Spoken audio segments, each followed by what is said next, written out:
Right, I just read 2 emails to where my ACC advocate. I gave them all till the 1st of March to resolve this case and to have it on the right path. And I went overseas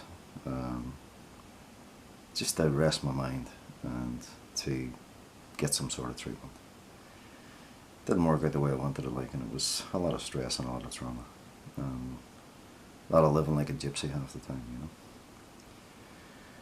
But not having the police up my arse every 2 seconds and dealing with all the shite over here, I was leaving that to my advocate and my GP. And I wrote the GP all the information of exactly what I was looking for. So when I got back, they had an assessment for me for my shoulder and my neck, to where I got attacked in the back of a police car. And that literally I haven't received any medical or treatment needs since, and all my rights and entitlements get stopped, suspended. You know, it's like if you're an ACC injured person, all your entitlements get stopped because of some asshole manufacturing ways to do it. And their way to do it was to demand ownership of my privacy, which they weren't getting. So, and then they fucked around, and then they ended up making a deal, and my advocate was supposed to get everything in writing, and he didn't. They didn't have a meeting with me, they had a meeting with him. Literally another fucking cover-up by Scott Pickering, the CEO of ACC, and the ministers and Prime Minister, and all their management and their legal department. And they did some bullshit fucking internal investigation, blah blah blah, load of bullshit. They never investigated nothing. Because they left the entire agreement that we had out of their investigation, and they left everything that was agreed. They claimed that I breached their agreement, which I didn't. They breached it. And they sent me to a third party who were unqualified, and they had no medical experience whatsoever, none. And I think that was just a sitting place for their overall plan of malicious criminal prosecutions and trying to get rid of me for free. That was the whole fucking plan by the terrorists involved, headed by Gerard McGreevy, Mike Heron, Crown Law Office, Ruth Dyson, Minister for ACC, Beverly Wakem, Ombudsman, and all the other fucking wankers involved. But anyway, it was agreed, and ACC agreed, that they could no longer be involved in the management of my claim. And that's why I ended up with the third party. ACC was never to be involved in the management of my claim again. But when they started their malicious criminal prosecutions, they took my case back under ACC, and my over and over and over during the entire fucking phone call. And I just said, get my fucking life the fuck out of ACC. You can't manage my claim, you aren't entitled to manage my claim. That's what we agreed. So apparently that then became a criminal blackmailing situation. I was accused then of, I don't know, what was it, they charged me with criminal blackmail for telling them to get my life out of ACC that was already agreed with ACC. So anyway, the malicious criminal prosecution came into place, and my case has been stuck in Wellington in the hands of terrorists ever since. And there's been no rehabilitation, no medical treatment needs, no address of the agreement, other than they made it no longer in effect. They made it. They didn't make it null and void, apparently, but it is null and void. So I don't know the difference between it's no longer in effect and null and void. I think if it's no longer in effect, it has to be null and void. So at the end of the day, all their communications are, all the way through, are referring to the agreement, and then when it suits their purpose, when they have to do something according to their agreement, the agreement's no longer in effect. They're doing it all the time, chopping and changing, chopping and changing. It's just really to fuck with your head. Now, in their 2 emails, David Hepbury wrote off in relation to a meeting with my GP, because ACC destroyed all my records. According to them, they destroyed all the records from the time that they maliciously charged me right back until the beginning of my claim. And they covered up all the crimes that they committed and all the millions of dollars that they spent having me harassed, criminally harassed, stalked, slandered, labelled, defamed for a good 7 years. And so literally that is now hard to find. But then Dr. Brett Rhodes committed suicide. Well, according to them, he committed suicide. I have suspicions otherwise. Only because the guy told me he would never, you know, you would never hang yourself. We had a discussion one day, said it before in my videotapes. And yet the guy is alleged to have hanged himself. I didn't see his body, so I don't know. These people can get up to anything. He could have fucking moved to fucking Brazil and pretended he was fucking dead, I don't know. But anyway, all the medical notes and all the medical files disappeared. And according to the GP that I moved to, she's now claiming that she didn't get them. The question I have is, why did she wait 7 years? Why did she never ever tell me that she didn't get any of the medical notes or medical files? Why was she writing medical certificates on my behalf without doing any medical checks or anything for my injuries? Nothing. So it's very clear that the GP was following the instructions of ACC and the terrorists and vigilantes and sadists involved, but actually not addressing my health or well-being or the post-traumatic stress that they caused me through all their violence, abuse, threats, intimidation, harassment, criminal harassment, and their state criminal kidnapping. And so what I find is, if I go back to the QC investigation, it actually declared that ACC would have to go outside the box to resolve this case and to restore my life to the best it can be. They've never done anything to restore my life to the best it can be. They have never gone outside the box. And now they're trying to literally say that they've done the path of harm, and now they want to take me back under ACC and the legislation that applies today after doing all the harm and the damage, but covering up the fact that they caused more injuries to the already existing injuries that I already had. Now, post-traumatic stress. When you suffer post-traumatic stress, it's a downhill spiral. You're not getting any medical treatment, you're not getting any medications, you're not getting any relief. Your life has been their prisoner, their hostage, their captive, and they're defrauding you for the rest of your life. That's what these terrorists are up to. Now, the path of harm to now back to path of standstill. That's what we're at. There's two sides to every story. I can tell you my story. These people will not tell you their story because they're a bunch of lying, low-life, scum of this earth bastards. There's not one of them can tell the truth. There's not one of them can stand by. There's not one of them will stand even by their agreements. They enter agreements so they can commit crimes. They use the legislation so they can commit crimes. They use the law so they can commit crimes. And then they want to turn their crimes into civil matters. Well, I'm not fucking accepting that. Not now, not ever. Now, I've got a GP who can't explain my injuries from work accidents. She can't explain the injuries from my life being driven on the wrong path with invented brain injury, invented mental illness, invented threats to kill, and then violating and raping my life. And then not writing up everything that I was being subjected to at the hands of the vigilantes and the state terrorists involved. So I have to ask why nothing's been done. I really do.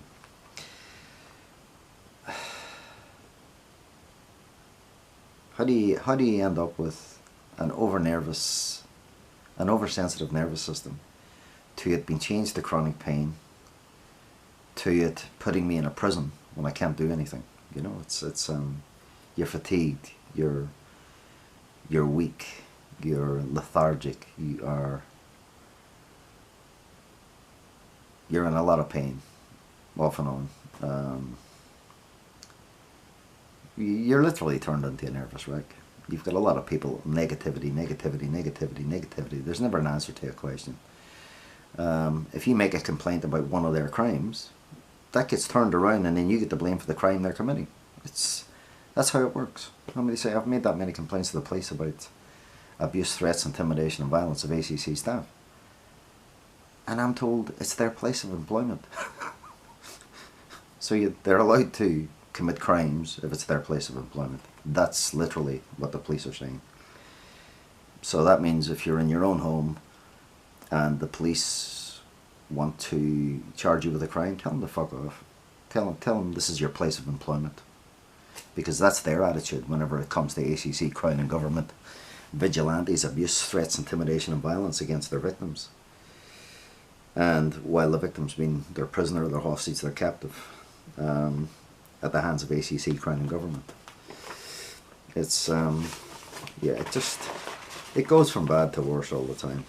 And, but the path is, and the reality is, that no matter what way you look at it, no matter, you can put all the facts on the table. This case, the deranged, demented, criminally insane mentality behind it of Beverly Wakin and Jan White, CEO of ACC, which I'm sure Gerard McGreevy and the police, Detective Shane Page and all the other assholes who he was doing his dirty work for them. If you actually put it into perspective, you need a Royal Commission of Inquiry to address this case. That's been obstructed by all the people obstructing justice in this case. A Queen's Counsel investigation wouldn't cut it, and they don't want to do any inquiries or any investigations at all. But if I went down with a gun and I held it to somebody's head and I kidnapped them, their gun to me is their legislation and their law that they don't adhere to. Their gun to me is their power and their control. Their gun to me is covering up their crimes daily. Their crimes to me are repealing the laws of criminal provocation because they're actually committing crimes, but they don't want me defending myself. Their crime to me is holding me criminally to blackmail and ransom, and criminal blackmail under Section B of the Crimes Act, expecting me to take up public-private criminal prosecutions at a cost of millions upon millions of dollars to bring these terrorists to account for what they've actually done in this case.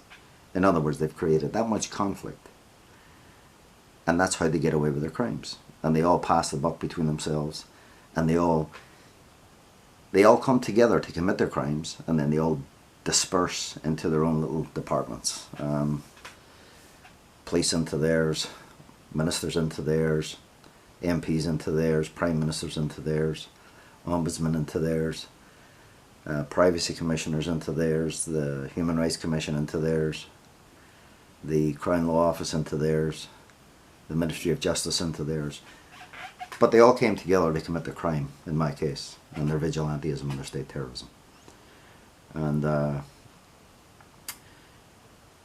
it's all now to avoid any inquiries. This is literally a murderous situation because my health and well-being has gone downhill, and I have had mild heart attacks, you know. And it's getting worse. I mean, you say this has been a further 10 years of sadism at the hands of these terrorists. And a doctor who hasn't given me a medical check, she hasn't put her hands on me in 8.5 years she's been my GP. And at one point I did move to another GP, as I said before, and that turned out that she was trying to hide behind fear and violence. She just wanted rid of my case.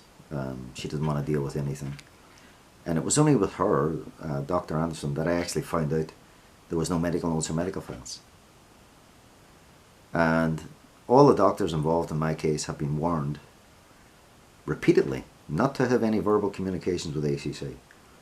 And I know for a fact they've all breached my requests for my privacy. And they've had verbal communications because they all look at you like you fucking horns going in your head, honest to God. Anyway, let's get back to the gun issue. If I had a gun and I went in and I had them kidnapped, just the way they have me kidnapped with their legislation, and I held them criminally to blackmail and ransom, and I demanded a Royal Commission of Inquiry, they would say no and they would kill me, right? There's no question about that. And then after that, they would call for a Royal Commission of Inquiry because they would have to. Problem is, I wouldn't be there to answer any of the questions or to literally defend myself against the terrorists involved. Now, when you've got no rights to defend yourself, you're in a country that's literally committing fraud against you, when they're not running rehabilitation, when they're not running medical and treatment needs, when they're isolating you, alienating you, singling you out. Like, I live in Auckland. My case has been managed in Wellington, and it's not even been managed. It's literally being held stagnant, stalemate, doing nothing. I've been demanding now a meeting between my advocate and my GP.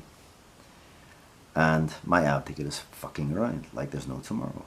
And not answering his phone. And he does this all the time. But what I've come to discover is the maliciousness that he's involved in. And the fact that he has prevented me from having meetings all the way through this case for the last 10 years. He's quite willing to have meetings without me. They're quite willing to have meetings whenever it suits their purpose. But he's not actually taking reviews, he's not actually taking appeals, he's not actually doing anything. He's just living a fucking pretense. And I've got to the end of my road with him. I really have. Now, so you're caught in a catch-22. If I take their advice and I get the gun, even to defend myself, which it would be a case of criminal self-defense, because they're murdering my health and well-being. They're murdering my life. And they're holding me criminally to ransom and not giving me any medical or treatment needs in the process. So that leaves me to, it leaves me in a no-win situation. And this is what all these terrorists are all about. Now, the other problem is everybody involved in my case previously.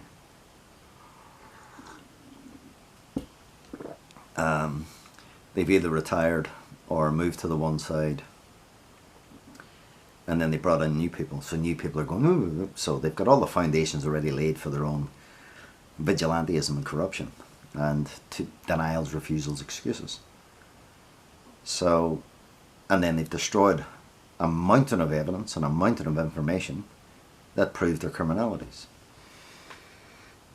One GP commits suicide, so they've got blood in their hands as well. And literally,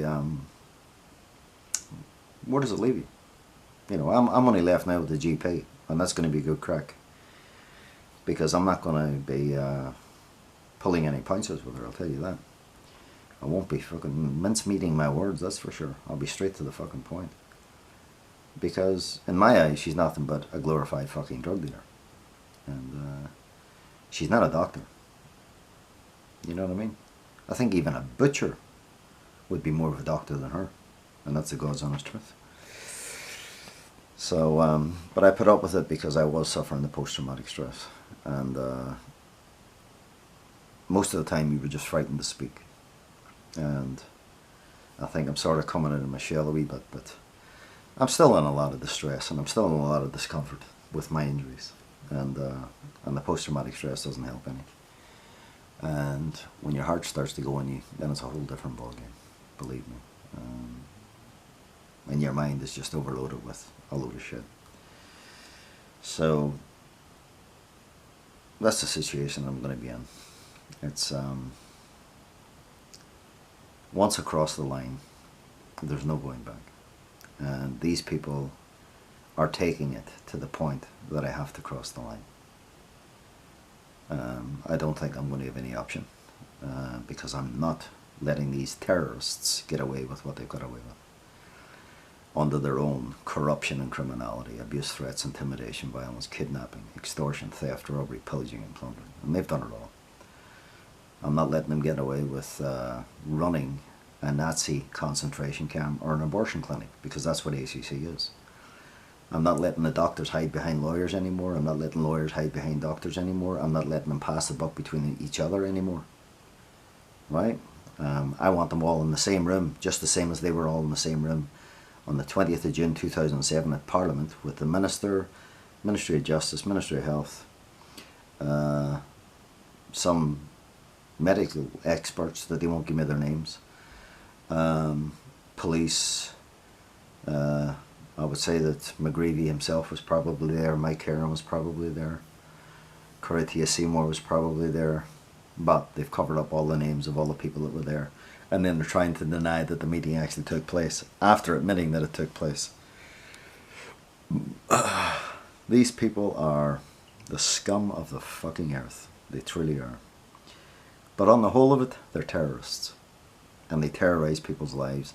And they're not using ACC for rehabilitation. They're using it for criminally containing people's lives, because doctors get paid by ACC, they get paid by the government, and they get paid by their patient, their victims. And there's no accountability for the crimes they commit. Lawyers are the same. They get paid by ACC, they get paid by just about everything they can do. Conflict and violence and fear. I've come to discover that the law actually is there to commit crimes against society. As long as the country's making money, then they're quite happy to let the individuals make a fortune. And they'll compensate them for being criminals, so they can keep the system and the cogs turning the way they want it. So,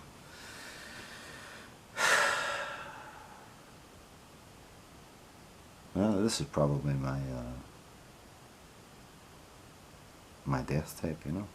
But I've never harmed anybody in my life. I really haven't. I haven't gone out to harm anybody. I haven't gone out to threaten people. I haven't gone out to intimidate people. I haven't taken drugs. Well, apart from the drugs that I was fucking given by doctors. I've had my life controlled with violence by evil bastards. And all these people running this country of New Zealand are evil fucking bastards. Every fucking last one of them. And that's the God's honest truth. I hate them with a passion. This would be one beautiful country if it didn't have all the fucking assholes and evil bastards in it to continue. But they want to be communists on one hand, they want to be fascists on another hand, they want to be Nazis on another hand, they want to be vigilantes on another hand, they want to be state terrorists on another hand, they want to be organised criminals on another hand. These people just change the fucking rules to suit themselves. Their entire rule of law is the biggest load of shite. They call it crown law. It's not crown law. It's legislation and law that they break the rules and the laws every day, and they're not governed by police, because they try and turn their crimes into civil matters instead of actually addressing the crimes that they're actually committing against the victims of their crimes. So in other words, they want it their own way all the time, and they're committing crimes, and they're using violence to do it. And the violence that they're using it's similar to domestic violence. It really is, because they've got control, and they can intimidate and bully and abuse and slander and label and defame. And it takes a lot to keep your patience sometimes. And these people do everything to rile you up, rack you up, condescend, antagonize, provoke. They're the most demented, deranged, criminally insane bunch of fucking terrorists you'll ever find on this planet. They're a God-forsaken country. They believe in nothing. I laugh my head off when I hear them reading out the Queen in the Bible in their parliament, you know, and it absolutely makes me sick, because not one of these people believe in God. Not one of these people believe in anything but a dollar. Not one of these people believe in anything but looking after themselves. They're the most selfish, self-righteous, cunning, sadist bastards on this planet. That's how I find the New Zealand government and all its Nazi-run administrations. Anyway, I've said what I had to say. I'm going to have this meeting with the GP, and then I'm going to release all my videos. Okay? And then fuck knows what's going to happen after that. But they declared this an act of war against me. And it is a fucking war.